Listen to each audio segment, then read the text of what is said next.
الحمد للہ رب العالمین والعاقبۃ للمتقین ولا عدوان الا علی الظالمین وعلی آلہ واصحابہ وذریاتہ اجمعین اما بعد فاعوذ باللہ من الشیطان الرجیم بسم اللہ الرحمن الرحیم قال اللہ تعالی فی القرآن الکریم وَأَطِيعُوا اللَّهَ وَأَطِيعُوا الرَّسُولَ فَإِن تَوَلَّيْتُمْ فَإِنَّمَا عَلَى رَسُولِنَا الْبَلَاغُ الْمُبِينُ صدق اللہ العظیم رب اشرح لی صدری ویسر لی امری واحلل عقدۃ من لسانی یفقهوا قولی آمین یا رب العالمین۔ بزرگان محترم، السلام علیکم ورحمۃ اللہ وبرکاتہ۔ قرآن کریم فرقان حمید کی سورۃ التغابن کی یہ آیت مبارکہ آپ کے سامنے تلاوت کی۔ سورۃ التغابن کا پہلے تھوڑا سا تعارف پیش کر دوں۔ سورۃ التغابن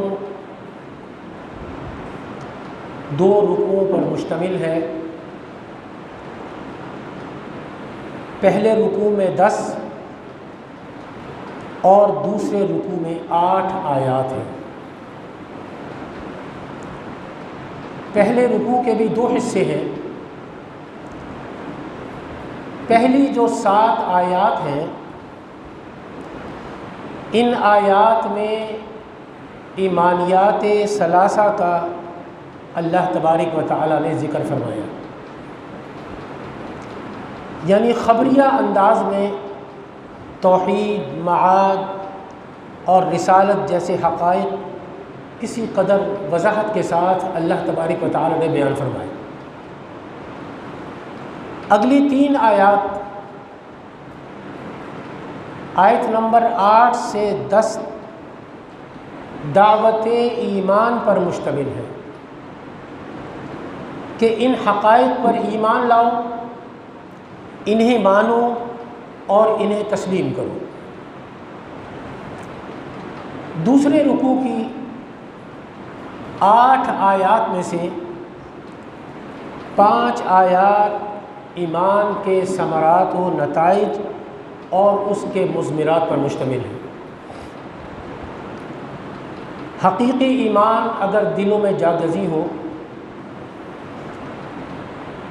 اور ذہن و فکر کے اندر پیوست ہو گیا ہو یا رچ بس گیا ہو تو اس کے کچھ ثمرات اور نتائج نکلنے چاہیے۔ جیسا کہ ایک مقولہ ہے کہ درخت اپنے پھل سے پہچانا جاتا ہے، چنانچہ دل کے اندر اگر وہ مخفی حقیقت جس کا نام ایمان ہے اگر وہ موجود ہے تو اس کی پہچان جن ثمرات و نتائج سے ہوتی ہے انہیں اللہ تبارک و تعالی نے ان 5 آیات میں بیان فرما دیا۔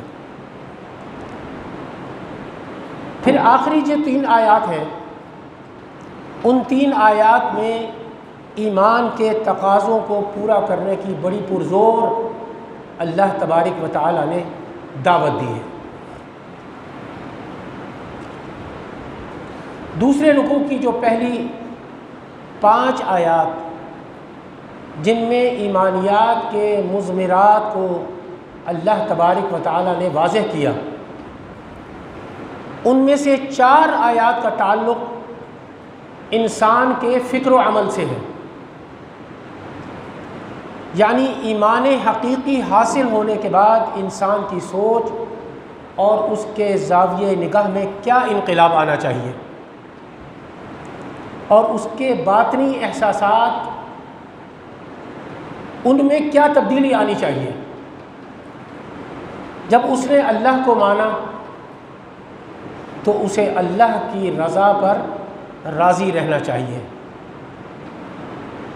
اسے تسلیم و رضا کی کیفیت کا حامل ہونا چاہیے اور اللہ سے کسی شکوہ اور شکایت یا ناراضگی کی کیفیت میں مبتلا نہیں ہونا چاہیے۔ خواہ وہ کہ جن سے اس کا سلسلہ حیات وابستہ ہے، انسان کو اپنی اولاد، والدین، عزیز و اقارب، ان سے بہت محبت ہوتی ہے۔ ان کے بارے میں اس کے نقطۂ نظر میں واضح تبدیلی آنی چاہیے۔ انسان کو آگاہ رہنا چاہیے کہ جہاں محبت ہو وہیں خطرہ ہوتا ہے۔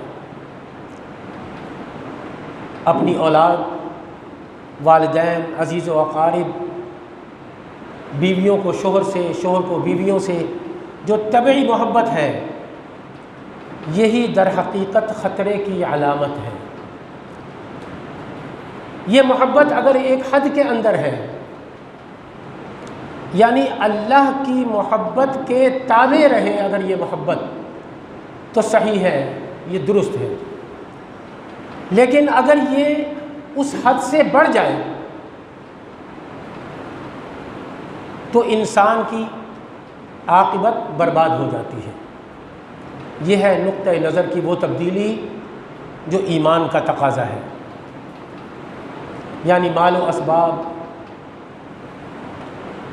اور اولاد کو آزمائش سمجھنا کہ ان کے ذریعے اللہ تبارک و تعالی ہمیں آزما رہا ہے۔ مال و دولت ہے، بے شمار مال و دولت ہے، کوئی اس کا ٹھکانہ ہی نہیں ہے۔ اللہ تبارک و تعالی نے اولاد بھی بہت دی ہے اور بڑے بڑے عہدوں پر فائز ہے۔ اس پر فخر یا غرور نہیں کرنا چاہیے، بلکہ یہ اللہ کی طرف سے ایک آزمائش ہے کہ ان کے ذریعے اللہ تبارک و تعالی ہمیں آزما رہا ہے۔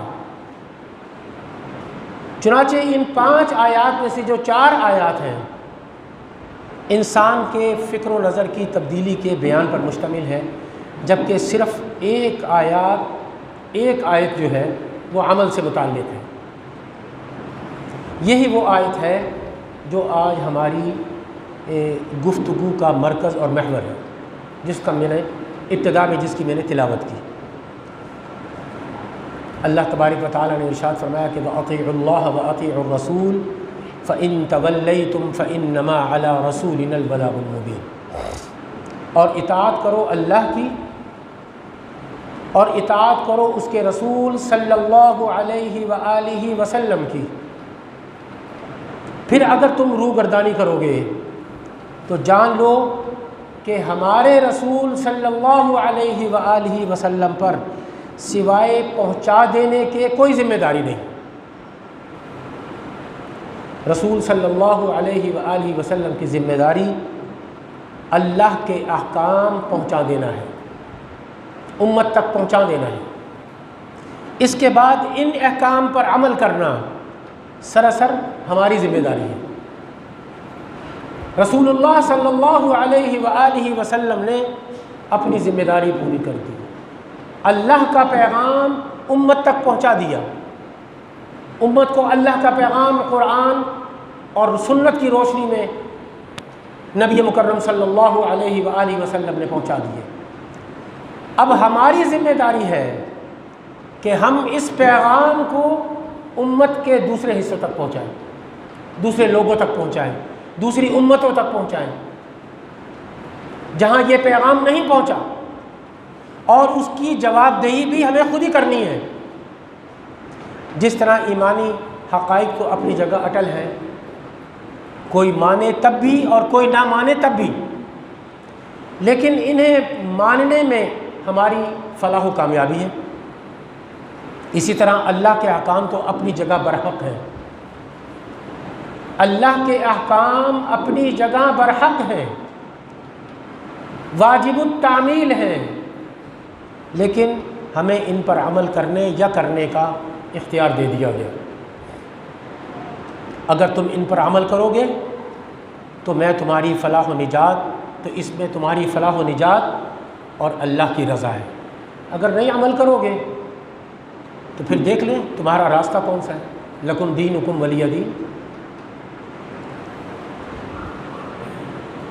چنانچہ یہاں جو 4 آیات فکری اور نظری تبدیلی پر، صرف ایک آیت عمل کی تبدیلی کے بارے میں جو وارد ہوئی، اگرچہ یہ ایک آیت اپنے طور پر بہت ہی اہم آیت ہے اور جامع ہے کہ اگر اس پر نگاہ کو جما لیا جائے، اس کو اپنے دل میں اتار لیا جائے، ذہن نشین کر لیا جائے، تو واقعہ یہ ہے کہ تل کی اوٹ میں پہاڑ والا جو ایک محاورہ ہے وہ مصداق آتا ہے، یا یوں کہا جا سکتا ہے 100 سونار کی ایک لوہار کی۔ اس لیے کہ یہ لفظ اطاعت میں شریعت کے تمام اوامر اور نواہی مضمن ہے۔ جب یہ کہا جاتا ہے کہ اللہ کا حکم مانو، اطیع اللہ، یہ لفظ ادا کیا جاتا ہے کہ اطیع اللہ، اللہ کی اطاعت کرو، اللہ کا حکم مانو، تو اس سے مراد اللہ کے تمام احکامات ہوتے ہیں، کیونکہ اللہ کا حکم نماز پڑھنے کا بھی ہے، رمضان کے روزے رکھنے کا بھی ہے، صاحب نصاب ہونے کی صورت میں زکوٰۃ ادا کرنے کا بھی ہے، اور صاحب استطاعت ہونے کی صورت میں حج کرنے کا بھی اللہ ہی کا حکم ہے۔ یہ سب اللہ ہی کے حکم ہیں۔ پھر یہ بھی اللہ کا حکم ہے کہ اس کے دین کی دعوت و تبلیغ اور اشاعت کرو، نیکی کا حکم دو، بدی سے روکو۔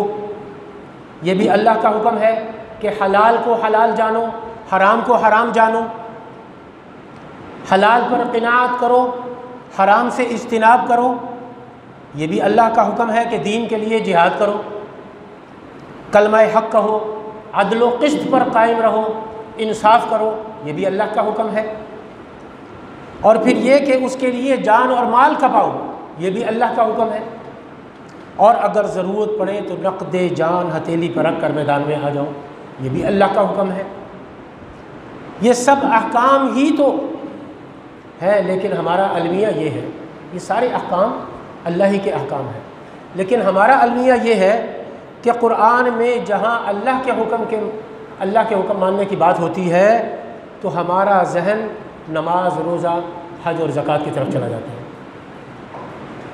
اس سے آگے نہیں بڑھتا۔ جب اللہ کے احکامات کی بات ہوتی ہے نا تو نماز، روزہ، زکوٰۃ اور حج، اس سے آگے زیادہ نہیں ہم سوچتے، یا زیادہ سے زیادہ یہ کہ خنزیر نہیں کھانا حرام ہے، یا شراب نہیں پینی، یا زنا نہیں کرنا۔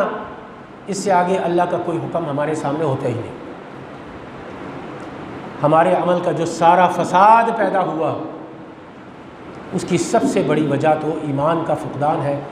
جس چیز کو ایمان سمجھا جاتا ہے وہ محض ایک موروثی عقیدہ جو وراثت میں ہمیں ملا، وہ ماں باپ کی طرف سے چلا آ رہا ہے۔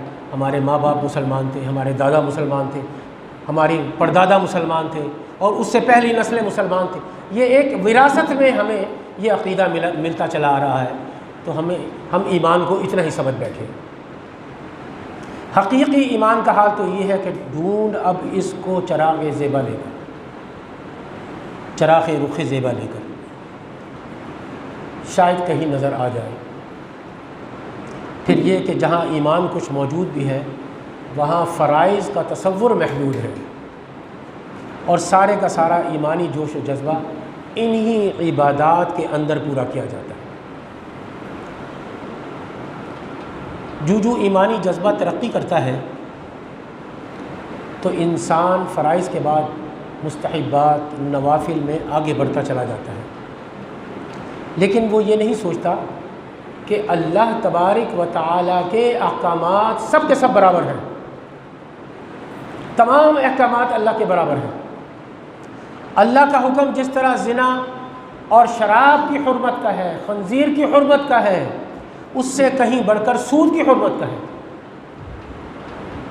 جا بجا قرآن کریم فرقان حمید میں اللہ تبارک و تعالیٰ نے سود کی حرمت بیان فرمائی۔ نبی مکرم صلی اللہ علیہ وآلہ وسلم نے اپنی احادیث مبارکہ کے ذریعے سود کی حرمت بیان فرمائی۔ حجۃ الوداع کا خطبہ اگر آپ پڑھیں، وہ آخری خطبہ نبی مکرم صلی اللہ علیہ وآلہ وسلم کا، اس میں سب سے پہلے نبی مکرم صلی اللہ علیہ وآلہ وسلم اپنے خاندان کے سود کو حرام قرار دیا،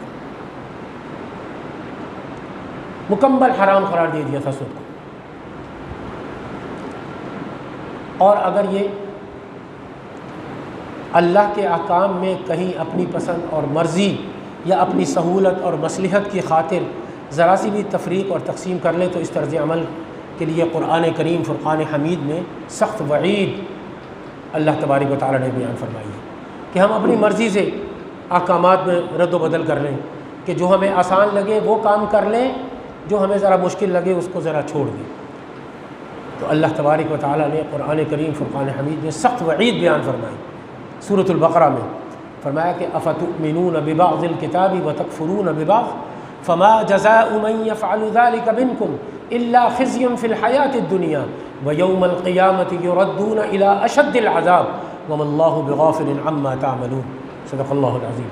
اللہ تبارک و تعالیٰ ارشاد فرماتا ہے، کیا تم ہماری کتاب و شریعت اور ہمارے اوامر و نواہی کے ایک حصے کو مانتے ہو اور ایک حصے کو نہیں مانتے؟ افتؤمنون ببعض الکتاب وتکفرون ببعض، ہماری کتاب اور شریعت کے ایک حصے کو مانتے ہو اور ایک حصے کو نہیں مانتے؟ جس کو آسان جانا اس کو اپنا لیا، جس کو مشکل جانا اس کو چھوڑ دیا۔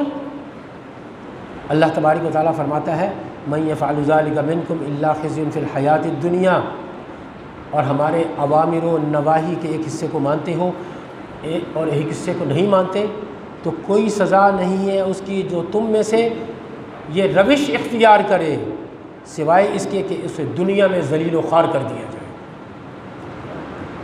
دنیا میں اسے ذلیل و خوار کر دیا جائے۔ جو یہ عمل کرتا ہے، جو قومیں یہ عمل کرتی ہیں، امت مسلمہ سے پہلے جن قوموں نے یہ عمل کیا، اس عمل کو اپنایا، آپ دیکھ لیں وہ دنیا میں بھی خسران، تباہی اور بربادی ان کا مقدر بنی، آخرت میں تو جو ذلت و خواری ان کے حصے میں آئے گی وہ تو آئے گی۔ امت مسلمہ کا حال دیکھ لیں فی زمانہ کہ امت مسلمہ کا کیا حال ہے۔ اسی وجہ سے افتؤمنون ببعض الکتاب وتکفرون ببعض فما جزاء من يفعل ذلك منكم الا خزي في الحیاۃ الدنیا، کہ اللہ تبارک و تعالیٰ فرماتا ہے کہ جس نے یہ عمل کیا، ہماری کتاب اور شریعت محمدی علیہ صاحب الصلاۃ والسلام کے احکامات، جو آسان لگے اسے اپنا لیا، جو مشکل لگے اسے چھوڑ دیا، پس پشت ڈال دیا اور دوسرے راستے پر چلنا شروع کر دیا۔ اللہ تبارک فرماتا ہے فما جزاء من يفعل ذلك منكم الا خزي في الحیاۃ الدنیا، اس کو ذلیل و خوار کر دے گا دنیا میں۔ آج امت مسلمہ کا کیا حال ہے؟ اسی وجہ سے امت مسلمہ دنیا میں ذلیل و خوار ہوتی پھر رہی ہے۔ ہر جگہ امت مسلمہ کی مرمت ہو رہی ہے، پٹائی ہو رہی ہے۔ چھوٹا سا ملک ہے، دیکھ لیں اسرائیل، کس طرح مسلمانوں کی تباہی اور بربادی پر تلا ہوا ہے، کس طرح مسلمانوں کو مار مار کے ساری دنیا میں چند لاکھ کی آبادی ہے، چند لاکھ کی آبادی وہ یہودیوں کی، لیکن مسلمانوں کے ساتھ جو سلوک ہے اس کا ساری دنیا میں دیکھ لیں کہ کس طرح ساری دنیا کی اکانومی، ساری دنیا کا میڈیا، ساری دنیا کی فنانس اس کے ہاتھ میں ہے، اس کے قبضے میں ہے۔ جب چاہتا ہے، جہاں چاہتا ہے مسلمانوں کی گردن مروڑ دیتا ہے۔ کیوں؟ افتؤمنون ببعض الکتاب وتکفرون ببعض فما جزاء من يفعل ذلك منكم الا خزي في الحیاۃ الدنیا، دنیا میں اللہ تبارک و تعالیٰ اسے ذلیل و خوار کر دے گا۔ وہ تو ہے، پھر فرمایا کہ وَيَوْمَ الْقِيَامَةِ يُرَدُّونَ إِلَىٰ أَشَدِّ الْعَذَابِ، دنیا میں تو سزا ہے ہی اس کے لیے، ذلیل و خوار ہوتا ہی رہے گا اگر وہ ان احکامات کو جھٹلائے گا، چھوڑ دے گا، گمراہیوں کے اندھیروں میں چلا جائے گا، ظلمت کی طرف چلا جائے گا، اور آخرت میں شدید ترین عذاب میں جھونک دیا جائے گا۔ وَيَوْمَ الْقِيَامَةِ يُرَدُّونَ إِلَىٰ أَشَدِّ الْعَذَابِ، شدید ترین عذاب میں جھونک دیا جائے گا قیامت، روز محشر۔ وَمَا اللَّهُ بِغَافِلٍ عَمَّا تَعْمَلُونَ، اور اللہ غافل نہیں اس سے جو کچھ تم کر رہے ہو۔ بس یہ ہے آخری بات جو اللہ تبارک و تعالیٰ نے بیان فرمایا کہ اللہ غافل نہیں ہے اس بات سے۔ غافل الذنب وقابل التوب وَمَا اللَّهُ بِغَافِلٍ عَمَّا تَعْمَلُونَ، جو کچھ تم کر رہے ہو اللہ اس سے غافل نہیں ہے۔ اس اعتبار سے غور کیجئے کہ اطیعوا اللہ و اطیعوا الرسول،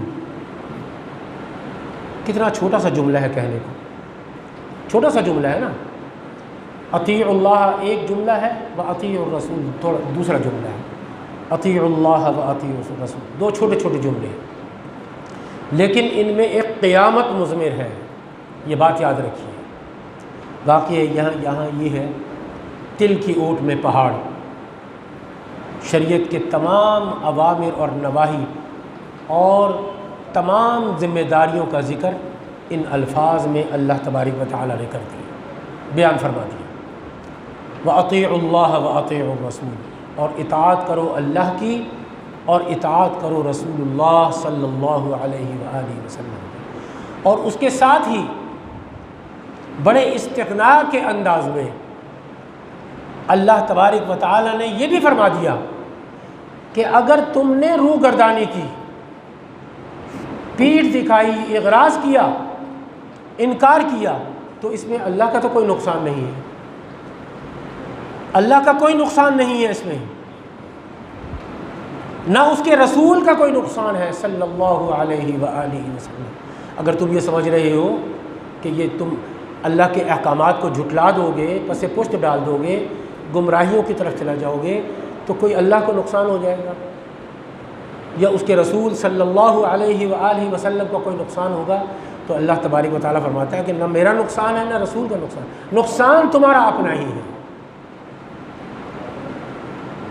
فَإِن تَوَلَّيْتُمْ فَإِنَّمَا عَلَىٰ رَسُولِنَا الْبَلَاغُ الْمُبِينُ، پھر اگر تم نے روگردانی کی تو جان لو کہ ہمارے رسول کی ذمہ داری صرف ہمارا پیغام تم تک پہنچانا ہے، بس یہ ذمہ داری ہے، پہنچا دیا، راستہ بتلا دیا۔ اللہ تبارک و تعالیٰ نے اور رسول اللہ صلی اللہ علیہ وآلہ وسلم نے راستہ بتلا دیا، اللہ کا پیغام امت تک پہنچا دیا، اب کوئی ذمہ داری نہیں، بری و ذمہ ہو گئے، اب تمہارا کام ہے، اب تمہارے کاندھوں پر یہ ذمہ داری ہے کہ تم اس پیغام کو، اللہ اور اس کے رسول صلی اللہ علیہ وآلہ وسلم کے پیغام کو دنیا کے کونے کونے تک پہنچاؤ، اب یہ تمہارا کام ہے۔ رسول اللہ صلی اللہ علیہ وآلہ وسلم نے اپنی ذمہ داری ادا فرما دی، اب عمل کی ذمہ داری تمام تر امت مسلمہ پر ہے، اور اگر اس میں کوتاہی کرو گے تو اللہ کی کوئی احتیاج تمہارے ساتھ وابستہ نہیں، اس کا کوئی کام تمہاری اطاعت کے بغیر رکا ہوا نہیں ہے۔ جیسا کہ ایک حدیث قدسی میں یہ الفاظ آئے ہیں کہ اے میرے بندو، اگر تمہارے اولین بھی اور آخرین بھی، انسان بھی اور جن بھی، سب کے سب اتنے متقی ہو جائیں، اتنے پرہیزگار ہو جائیں جتنا تم میں سے کوئی بڑے سے بڑا متقی ہو سکتا ہے، تب بھی میری سلطنت اور میرے کارخانہ قدرت میں کوئی اضافہ نہیں ہوگا۔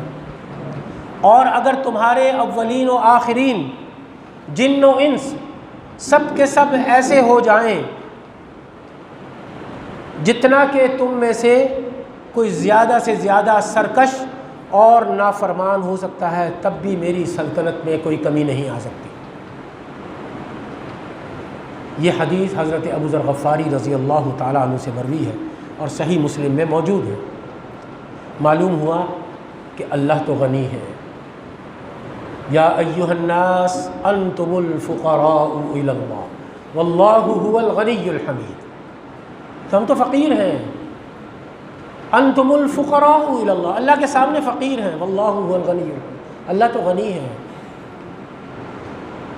ان اللہ غنی عن العالمین، اللہ تبارک و تعالیٰ قرآن کریم فرقان حمید میں فرماتا ہے اللہ تو غنی ہے، لیکن اس کے احکامات کی پابندی میں خود ہماری خیر اور بھلائی ہے۔ انشاءاللہ آئندہ جمعے مزید اسی آیت پر گفتگو کروں گا۔ دعا کریں کہ اللہ تبارک و تعالی ہمیں اللہ اور اس کے رسول صلی اللہ علیہ وآلہ وسلم کی اطاعت کرنے کی توفیق عطا فرما دے۔